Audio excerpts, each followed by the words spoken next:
Olá, seja bem-vindo ao canal 14net Anápolis. Hoje eu tenho o prazer de recepcionar e receber aqui nos estúdios um amigo, professor da Faculdade Católica de Anápolis, Edinaldo. Seja bem-vindo, Edinaldo. Tudo bem? Ô, meu amigo, o prazer é sempre meu. Sempre bom revê-lo. Idêntico aqui, o mesmo sentimento meu. Edinaldo, a gente proseou aquela vez que nós nos encontramos lá na Faculdade Católica e eu achei muito interessante, foi um dos motivos que eu te convidei hoje para que a gente possa comentar sobre esse livro do George Orwell. É isso mesmo? Isso. Né? Sobre 1984. O que ele tem a nos dizer? O que você poderia nos informar e para a gente aprender algo, para não ficar dependendo tanto, num momento tão assim, tão conturbado de esperança e desesperança, de certeza e incerteza, de confiança e desconfiança. Parece que há uma duplicidade do sentimento, né? O positivo e o negativo caminhando assim de uma maneira que deixa a pessoa até a certo ponto um pouco perturbada.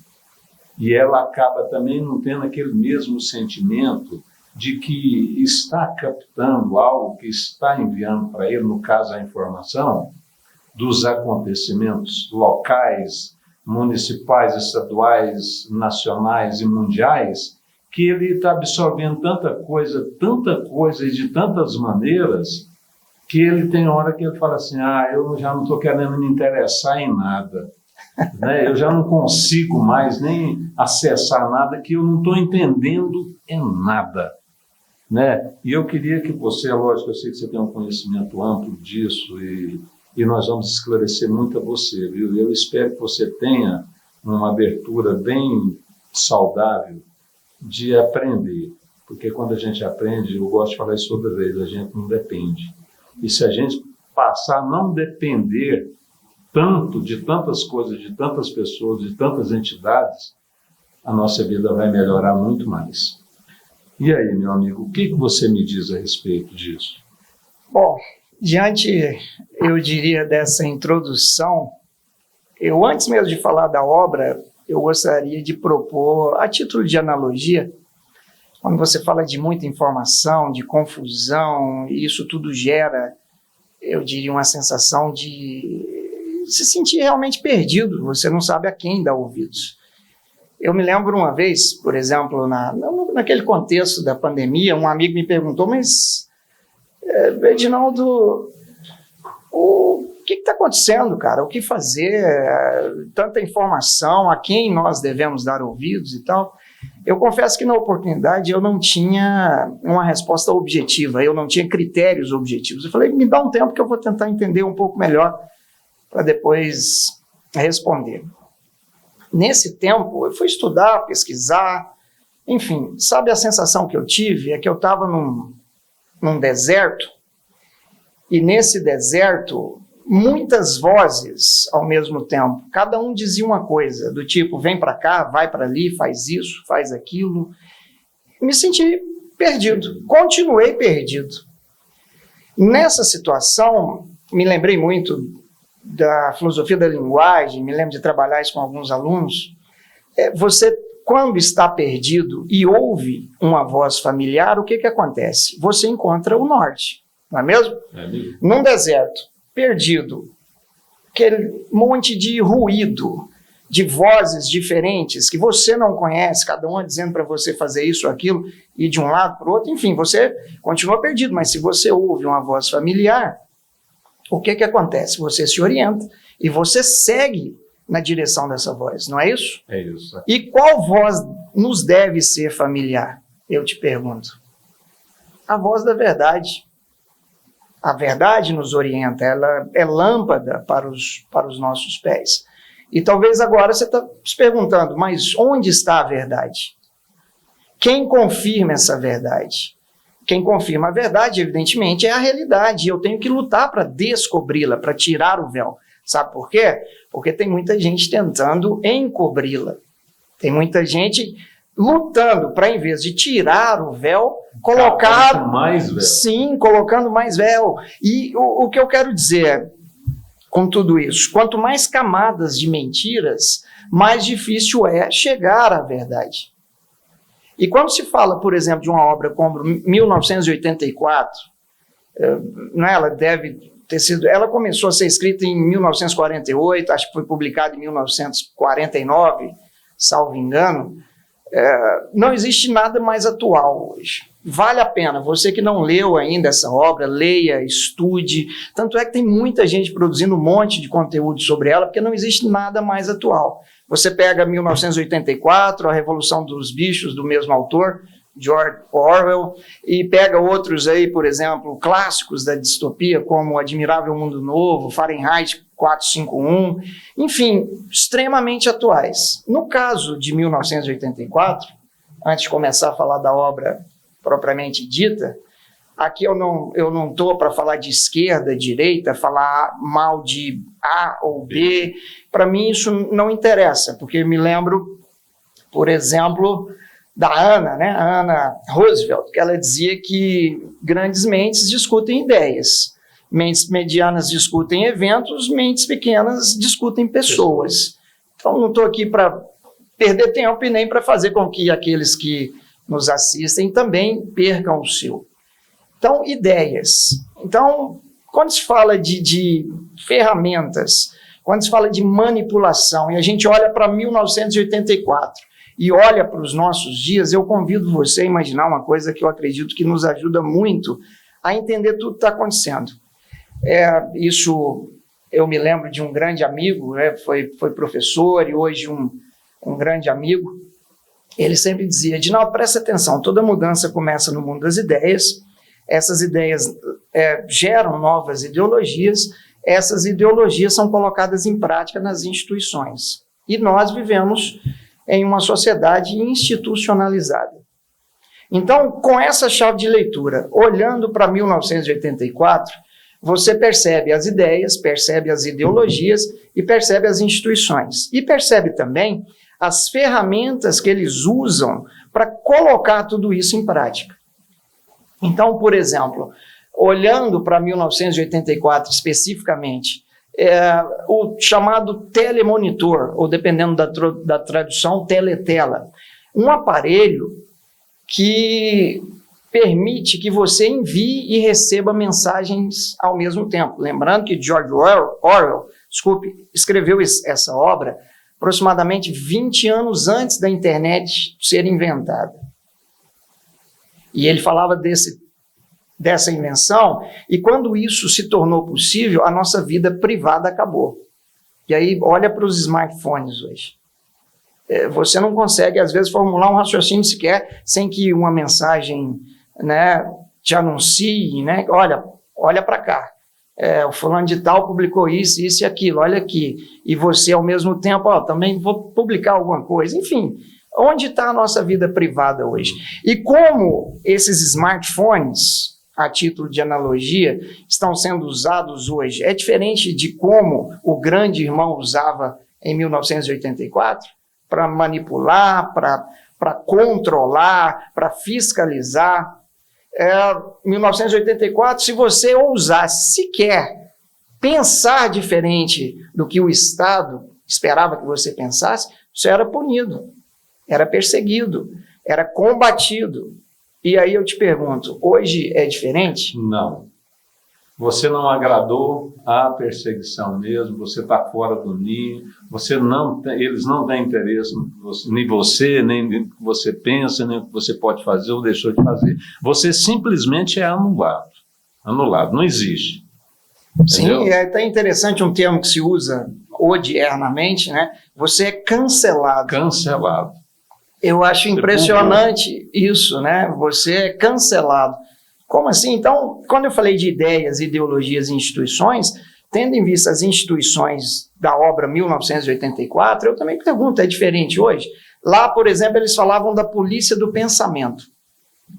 Insisto nesse ponto. Quando você pensava de forma diferente, você era punido, você era preso, enfim, torturado, até você mudar de ideia. E não bastava você dizer, não, tá bom, eu concordo, eu vou viver como vocês estão dizendo. Não bastava você só era isso. Monitorado, você era obrigado, além de viver como eles queriam, você era obrigado a concordar com isso. E hoje é diferente? Não. Eu me lembro agora, por exemplo, de Fu Tongxin, que ele dizia: há uma confusão terrível quando se fala de tolerância.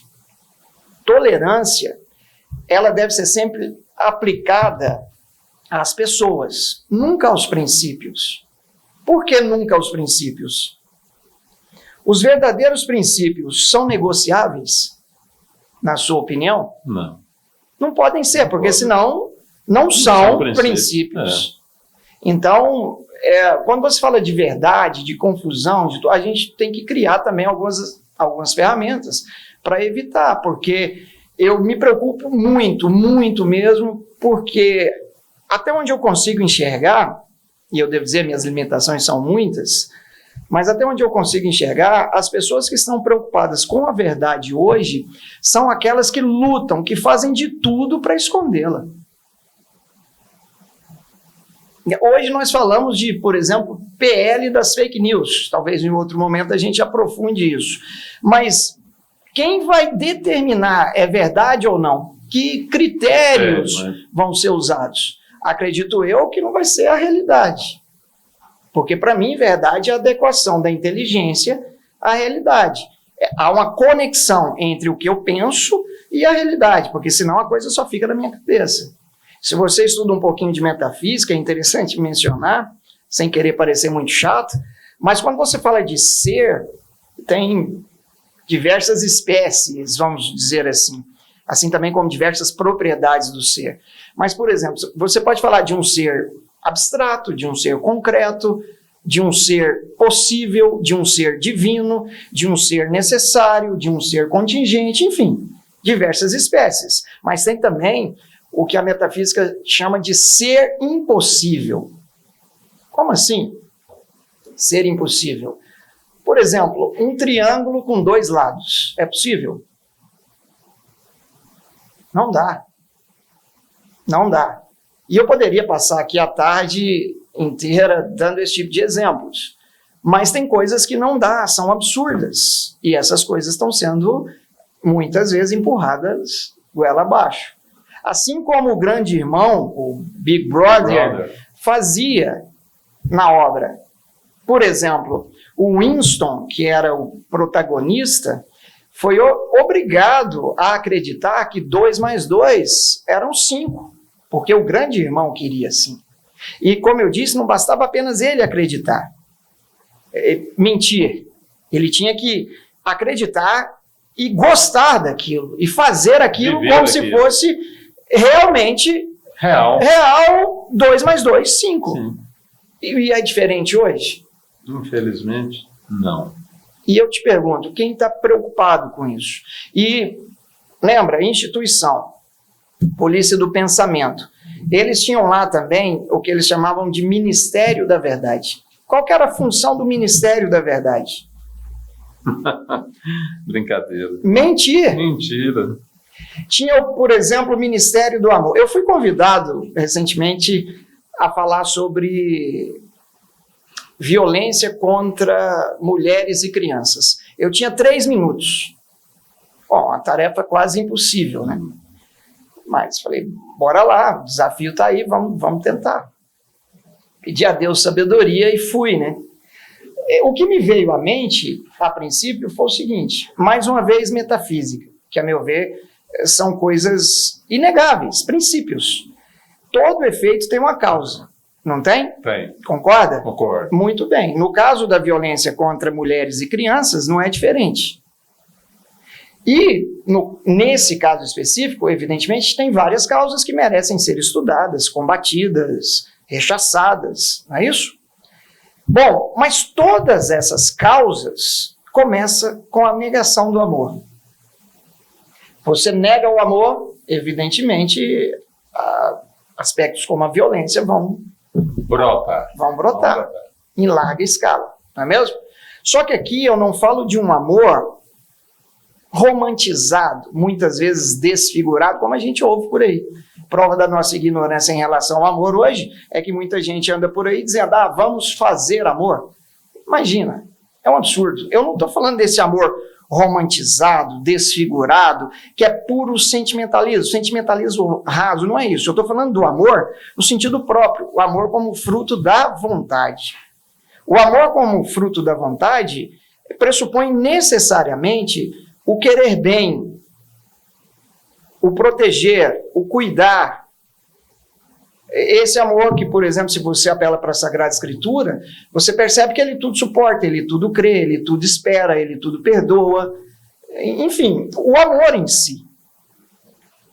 Aí, nesse caso da violência contra mulheres e crianças, imagine essa sala aqui cheia de explosivos, detonadores, e a gente coloca tudo isso aqui e detona. O que vai acontecer? Vai explodir, evidentemente. Aí você me diz que vai ficar surpreso porque explodiu?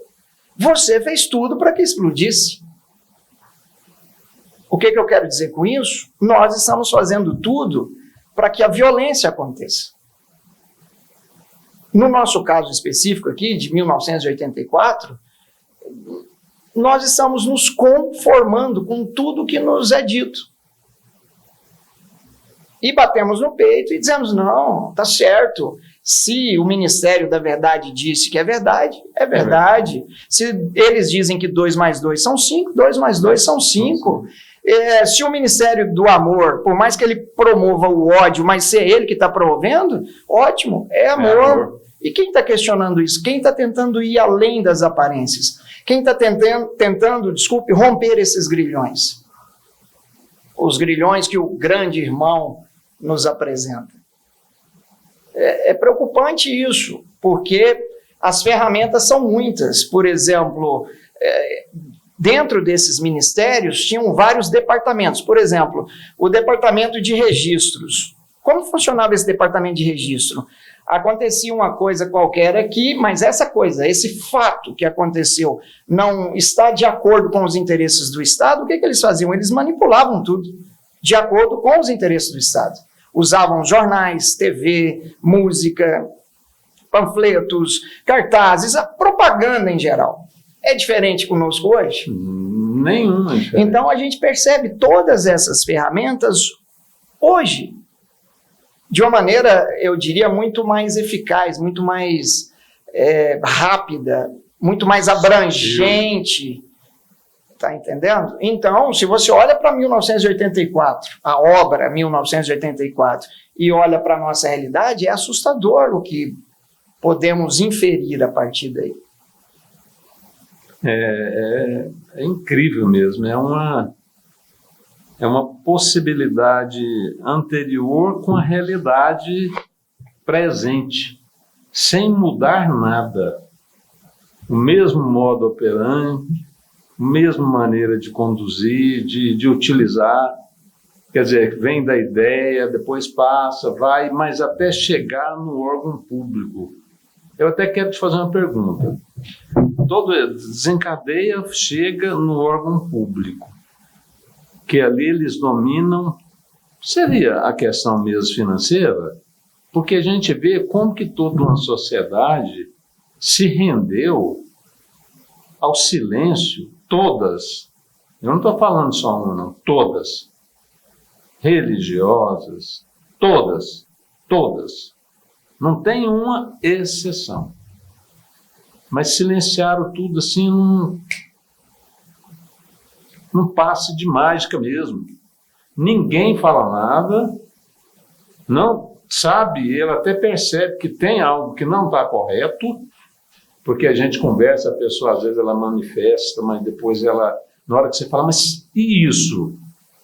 Não, tudo bem, isso tem razão. Mas até tendo essa razão, não, mas vamos continuar assim. Aí a gente percebe, será que é só a questão financeira, a segurança financeira do cara estar lá empregado, se é em qualquer órgão público, ele está recebendo, e se for também no outro lado, será que há ameaças também, né, que ninguém tem coragem, os poucos que se manifestam, a gente vê que há uma retaliação mesmo, igual, idêntica, com a de 1949, quando teve início, e o relato do George Orwell, entendeu? Quer dizer, você vê assim, como pode ser assim tão presente? Quer dizer, e essas pessoas que estão conduzindo essa ideologia, eles estão conduzindo e fomentando isso com dinheiro nosso. Sim. Né? São grandes homens da mídia, pelo que a gente percebe, até pela leitura desse livro, que eles começam aqui, mas finalizam na questão pública. Sim, com certeza, porque lembra, nós vivemos em uma sociedade institucionalizada. O Estado, evidentemente, é uma instituição, não é mesmo? E o Estado, quando assume o poder, por exemplo, a escola num Estado totalitário, o que seria a escola em si? Uma ferramenta de quem? A serviço de quem? Do governo. Do Estado. E se você olha para a obra de George Orwell e olha para o que está acontecendo hoje e faz, mais uma vez eu repito, uma analogia, insisto, é assustador, porque quando você fala de técnicas, de ferramentas, por exemplo, tanto em 1984, como na obra A Revolução dos Bichos, Admirável Mundo Novo, Fahrenheit, são estados totalitários. É isso que vocês perguntam, mas por que os personagens envolvidos na trama, ou seja, por que as pessoas, ou os animais, no caso da Revolução dos Bichos, por que eles se sujeitaram a isso? Que tem a ver com a pergunta que você fez. É dinheiro? É isso? Ou aquilo? É uma série de coisas. Por exemplo, em 1984, as pessoas se sujeitam a isso por causa do medo, por causa da violência que o próprio Estado impunha, os castigos, as prisões, as mortes, a miséria. Enfim, tudo, a miséria, porque, por exemplo, quando eu falo de departamentos, eles tinham o Ministério da Fartura. O que o Ministério da Fartura fazia? Promovia a fome, a miséria, porque quanto mais miséria, mais fácil para se manipular o povo. Eu acho interessante, nesse ministério, né, o Ministério da Fartura, que eles fazem uma promessa, numa determinada parte do livro, eles fazem uma promessa. Olha, a ração de chocolate, que agora está 30 gramas, não vai diminuir. É uma promessa do grande irmão. Pouco tempo depois, o grande irmão diminui essa ração para 20. 30 gramas já era um absurdo, mas diminui para 20. E aí, é claro, o povo percebe. Mas olha, nós fomos obrigados, a primeira parte da propaganda, da mentira, nós fomos obrigados a diminuir a ração porque a guerra se intensificou. Então, temos que tirar um pouco da nossa alimentação. Um justificativo inquestionável. Sim, né? Para salvar o nosso país, para que todos não pereçam, para que o nosso país, nossa nação não pereça. Enfim, levou o povo para uma miséria maior ainda. Mas isso não é tudo. Eles fazem ainda pior. Isso foi a primeira parte só da mentira. A segunda parte é devastadora, porque a segunda parte coloca na cabeça do povo que a ração não foi diminuída.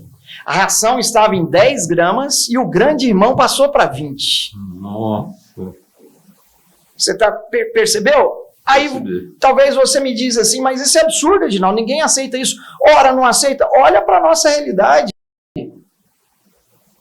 Nós vivemos momentos difíceis, esses momentos pioram ainda mais em virtude de uma má gestão, da corrupção, enfim, não quero nem me prolongar, porque é chover no molhado, e aí a coisa piora, mas aí vem a mídia, vem a imprensa, vem revista, vem tudo, não, está melhorando. Era necessário.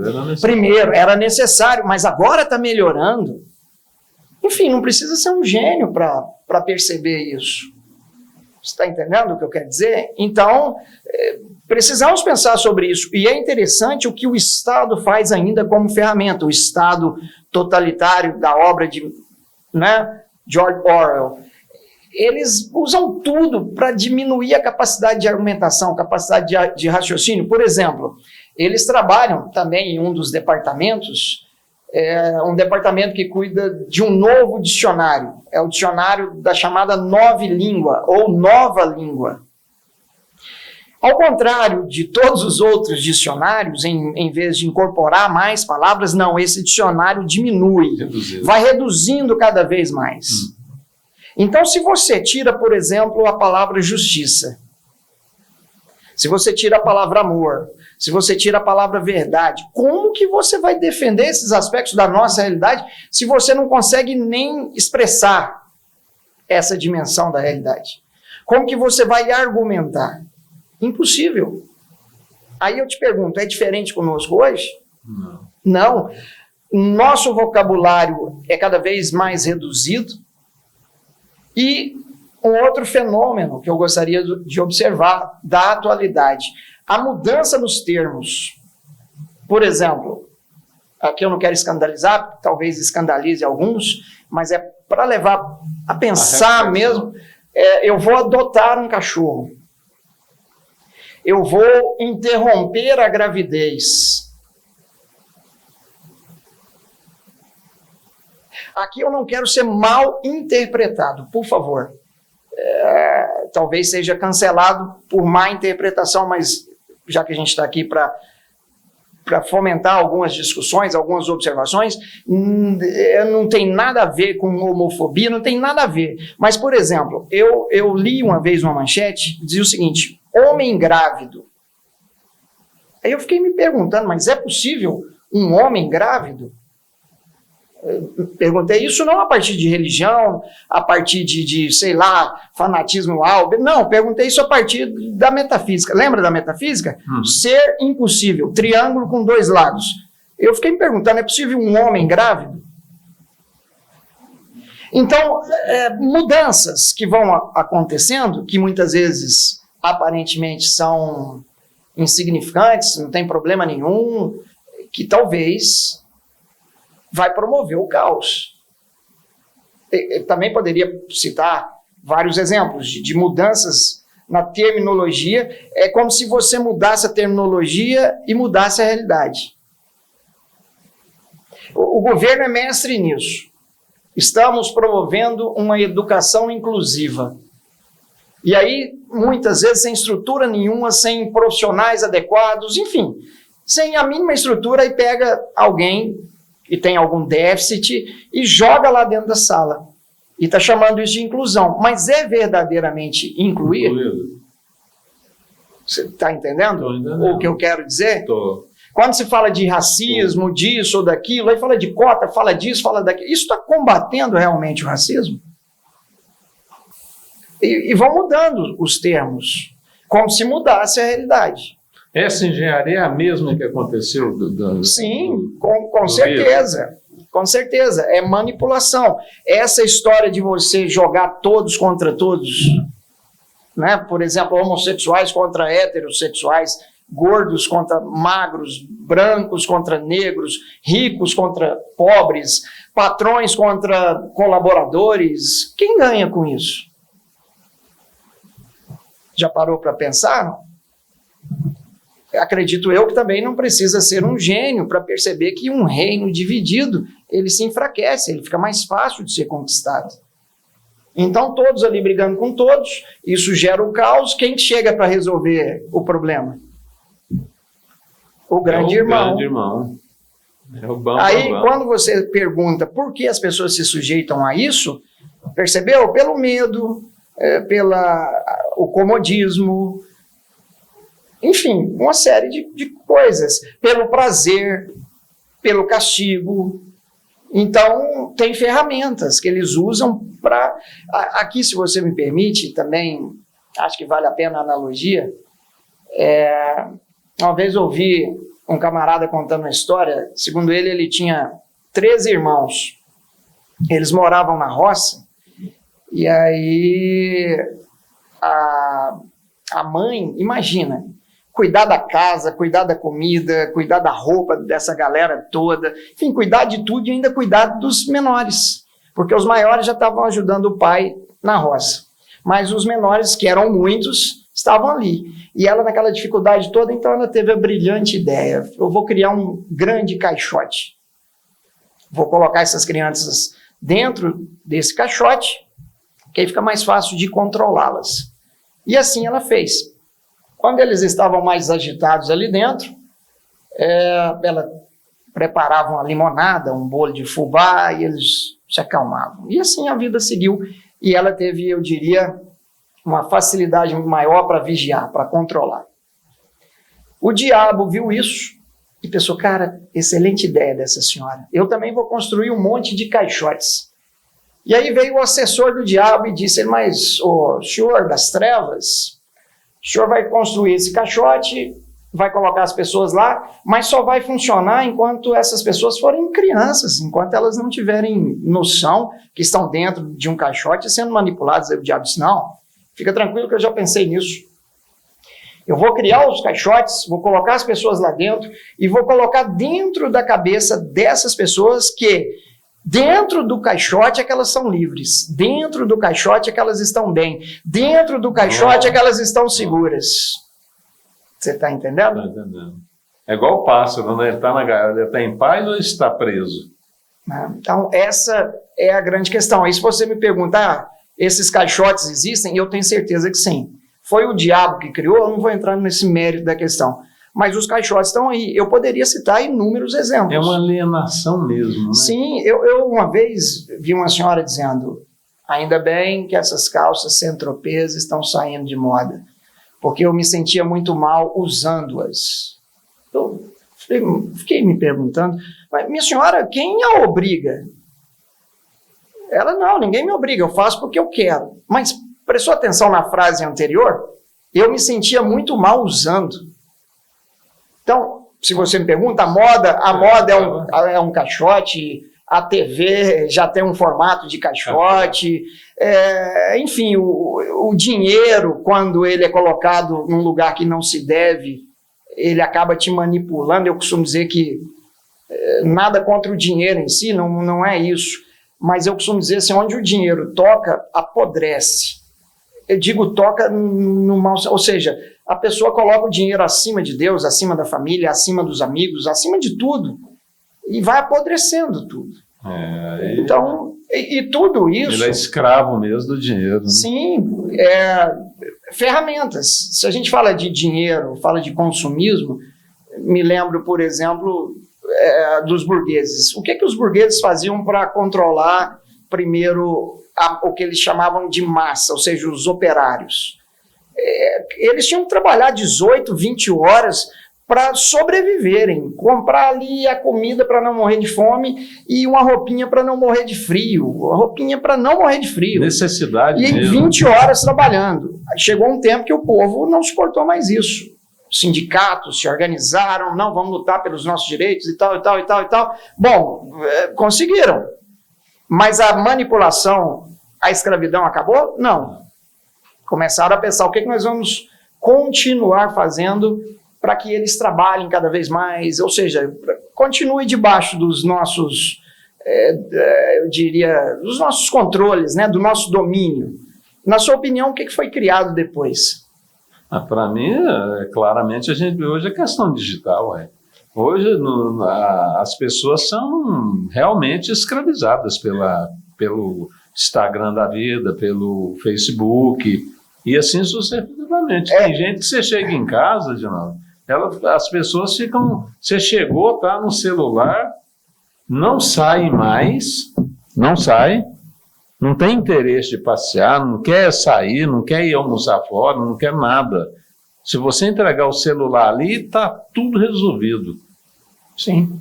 Só que eu faria uma observação. Quando eu perguntei o que eles usam a partir dessa revolução, vamos chamar assim, para continuar escravizando, é o consumismo.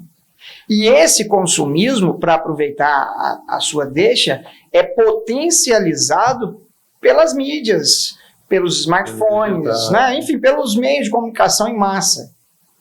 Está entendendo? Isso tudo é usado, por exemplo, uma coisa que eu julgo muito idiota, para manter o status. Para mim, status é, às vezes, você comprar o que não precisa com dinheiro que não tem para agradar quem você não gosta e muitas vezes comprar isso com dinheiro que você poderia usar para muitas outras coisas. Você assume dívidas, às vezes impagáveis, só para manter as aparências, em virtude do chamado status. Que seria mais um exemplo de caixote, entendeu? De meio para te escravizar.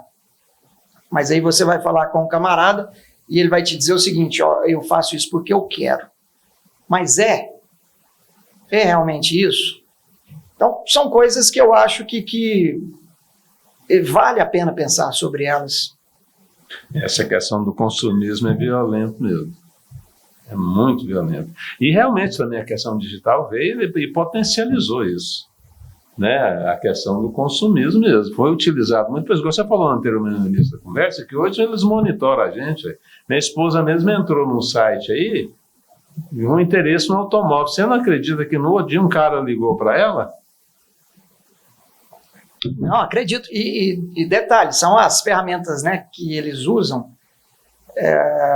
Eu acho muito interessante. Você faz um tipo de pesquisa desse, sei lá, num site qualquer, depois, qualquer artigo que você se proponha a ler depois na internet, são cheios daquelas janelinhas, né? Promoção, não sei o quê, tal. Você não tem mais paz, né? E aí, uma informação importante, que na obra 1984, os cidadãos, eles eram obrigados a estarem, né, eu diria, debaixo dos olhos do grande irmão. Por isso, o grande irmão te enxerga. O grande irmão está de olho em você. Mas eles eram obrigados. Na sua casa, tinha lá, para tudo que é canto, os telemonitores, nas ruas, enfim, todo lugar, no trabalho, todo lugar. Eles eram obrigados. Você não podia ficar em um lugar onde eles não estivessem te vendo. Você era obrigado. Se não fizesse isso, quem entrava em cena? Polícia do pensamento. Tá entendendo? Punição, prisão, enfim, todos esses mecanismos. Agora, e hoje? As pessoas não são obrigadas a estarem o tempo todo com o celular na mão. Mas no entanto, se sujeitam a isso. Não é mesmo? Interessante. Então, lembra do caixote? Eu estou dentro dele, mas na minha cabeça é dentro dele que eu sou livre, é dentro dele que eu sinto prazer, é dentro dele que eu estou bem. Qual é o primeiro passo para você deixar de ser um escravo? É perceber que você é um escravo. Esse é o primeiro passo para deixar de ser um escravo. Quando você reconhece a sua situação, quando você percebe a sua condição, bom, sou um escravo, estou sendo manipulado, preciso dar um jeito. Agora, quantas pessoas estão preocupadas com isso? Lembra do mito da caverna? Lembro. Quando aquele que é prisioneiro se liberta, sai, contempla o bem, a verdade, a beleza, enfim, contempla a realidade como tal e se lembra dos antigos companheiros de cárcere, volta lá arriscando sua própria vida, ele volta lá, olha, você está acorrentado, você está preso, isso aqui é só sombra. As pessoas, obrigado, valeu, me libera. É assim? Não, elas se revoltam contra aquele que quer libertá-la. Olha para a história da humanidade. Eu estava vendo o livro também a questão até do rompimento, do sentimento, amor, em termos de relação mesmo, de namoro, de casamento, quer dizer, algo assim, é uma engenharia, eu não sei se eu poderia usar essa palavra, Edinaldo, uma coisa assim que você fica impressionado com a potencialidade de alienação de tudo isso. É algo assim que você fica, nossa, mas que violência. Sim. Que algo assim tão perturbador mesmo, que você fica assim, e você acredita que dá para você ficar, é algo que depois eu quero ver se a gente na próxima, que a gente vai ter várias entrevistas para comentar a respeito de fake news, como que a pessoa é alienada, qual é o processo mental que é utilizado, por que acontece isso, por que eu aceito a escravidão sabendo que eu estou sendo escravo e o que eu posso fazer para me sair disso, como que eu vou detectar, como que eu posso melhorar, porque na verdade a gente fala isso para uma pessoa, mas como a gente não dá aquele feeling de como ela resolve, ela continua sendo escrava e pior, ela fica grilada com a gente, porque você falou de uma coisa, de um conhecimento para ela, de uma maneira que ela está te ouvindo, mas ela não está entendendo.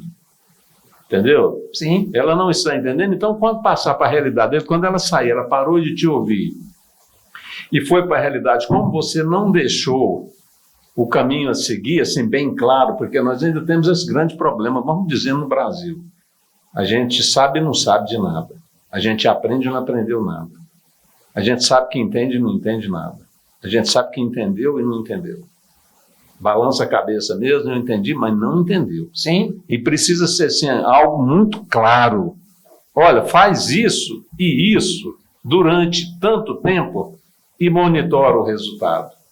Entendeu? Porque eu creio que uma entrevista igual nós vamos fazer na próxima é uma coisa que a gente vai ter que dar uma ferramenta para a pessoa falar, eu vou fazer então, eu vou fazer essa experiência dessa dica para ver o que vai acontecer daqui 30 dias. O que eu vou mudar mesmo? Como que eu vou detectar essa situação? Como que eu posso reverter?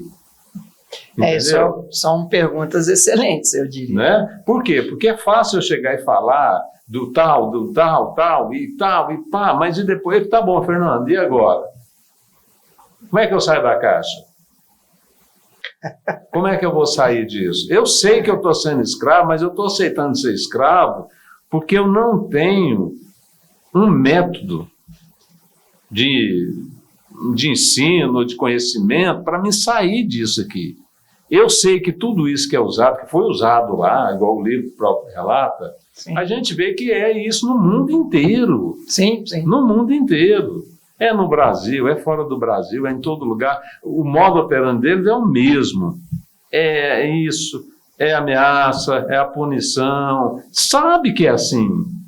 E tem gente que sabe que é assim, tem uns que estão sendo até chantageados e eles falam que estão mesmo, mas não tem como mudar. Entendeu? Será que nós vamos sendo, eu diria, amarrados, condicionados, né, de todos os lados. Mais uma vez, me lembrei do mito da caverna. Eles eram amarrados de tal forma que a única coisa que conseguiam ver era a parede de fundo da caverna, ou seja, as sombras. Não conseguiam sequer olhar de lado. E não é diferente hoje. Você vê o que eles querem que você veja. Aí talvez você pergunta, mas eles quem? Que também é uma pergunta muito interessante. Eu me lembro de Dom Manuel, o saudoso Dom Manuel Pestana. Ele afirmava sempre, repetia sempre, a pergunta que você tem que fazer não é se tem alguém manipulando os cordéis. A pergunta que você tem que fazer é quem está manipulando os cordéis, porque tem gente manipulando, né? Agora, quem? E por quê? Me lembrei também de Matrix, o diálogo entre o Morfeu e o Neo, né? Tem duas pílulas, uma vermelha e uma azul. E ele falou, você quer a mentira ou a verdade? Porque se você quiser a verdade, eu não posso te mostrar. Você tem que ver por si próprio, por si mesmo. Não é diferente hoje. Não tem como, por exemplo, alguém dizer, olha, o caminho é esse. Não, você tem que percorrer, você tem que encontrar as ferramentas, você tem que desejar. E não é tarefa fácil, sabe por quê? Isso tudo que está acontecendo, não está acontecendo de modo aleatório ou coisa que acontece da noite para o dia, não. São décadas, séculos. Olha para as nossas universidades, por exemplo. Me desculpa a franqueza, eu acredito que aqui, eu não estou aqui para falar mentira ou falar coisas do tipo, você isso, ou você... Não, se você me pergunta, eu tenho 20 anos de sala de aula. Se você me pergunta hoje sobre o ensino de filosofia, por exemplo, salvo raras exceções, não existe ensino de filosofia, existe militância. E militância da pior espécie possível. Então, uma ciência que eu considero especial, que é a filosofia, porque ela te ajuda, te oferece as ferramentas para romper a casca, a superficialidade das coisas. Se uma ciência como essa está sendo usada para encobrir cada vez mais a verdade, para disfarçá-la cada vez mais, para manipulá-la cada vez mais, o que dirá das outras? Nossa.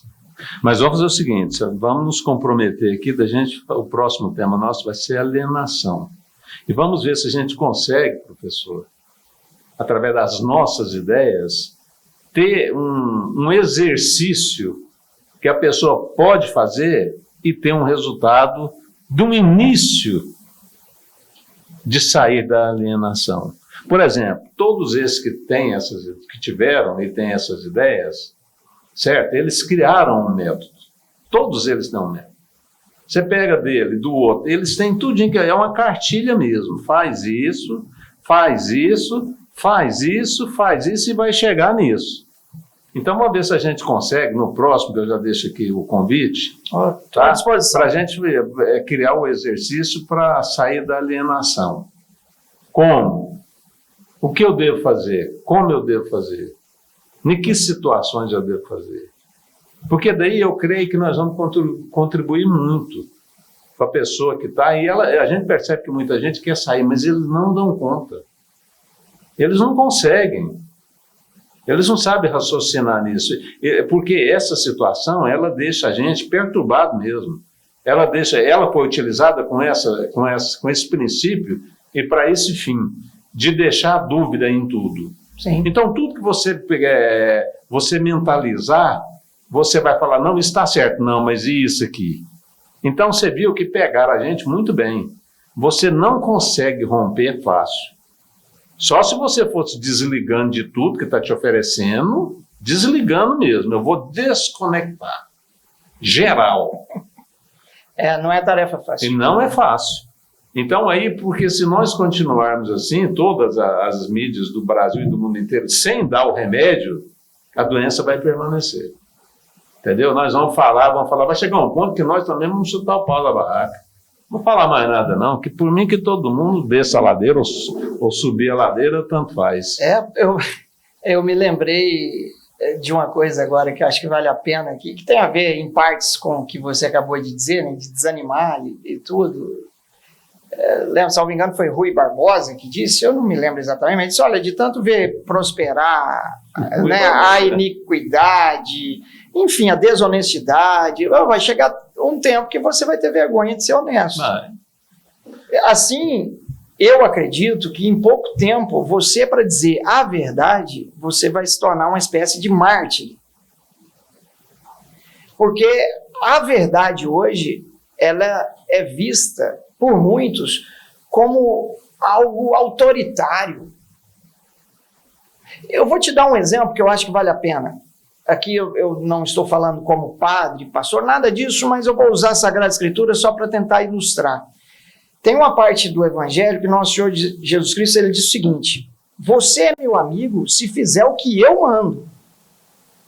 Esse discurso hoje soa como autoritário, é ou não é? Tranquilo. Mas do tipo, cara, mas que tipo de amigo é esse? Só é meu amigo se eu faço tudo que ele manda? Mas se você olha... Você me ama, você obedece os meus mandamentos. Sim, é o mesmo contexto. Mas a frase em si, você é meu amigo se faz o que eu mando. Não mas quem está falando é a verdade. Não é a opinião, não é a sua opinião que você... Não, é a verdade. Conhecereis a verdade e a verdade vos libertará. Não existe liberdade autêntica, verdadeira, portanto, sem a verdade, sem o bem. Então, é por aí. Não, beleza, Edinaldo. Então, eu fico muito agradecido pela sua presença, tá? Foi ótimo. O livro realmente é algo de cabeceira, viu? Dá para a gente refletir muito. Vale a pena. Vale a pena. É algo assim interessantíssimo mesmo. E agora, deixo as considerações para você, né, para o telespectador do Canal 14. E eu que agradeço. O convite. Eu que agradeço a oportunidade. Foi uma honra, como eu disse no início. É sempre um prazer revê-lo. E a todos do canal, meu abraço. E estamos juntos nessa batalha aí. Eu acredito que vale a pena lutar pela verdade, pelo bem. Acredito com toda certeza. Sem a verdade, sem o bem, esquece. Tudo é falácia, tudo é caos, tudo é sem sentido. Mais cedo ou mais tarde a ficha cai e você vai perceber que você às vezes se conformar ou se alienar não vale a pena. Vale não. Então, mais uma vez, muito obrigado, Edinaldo. E a você, telespectador do Canal 14, o meu muito obrigado e lembre-se, em breve, um espaço de tempo bem curto, nós vamos convidar, já está convidado o professor Edinaldo para a gente falar sobre alienação. Tá bom? Muito obrigado, fique com Deus.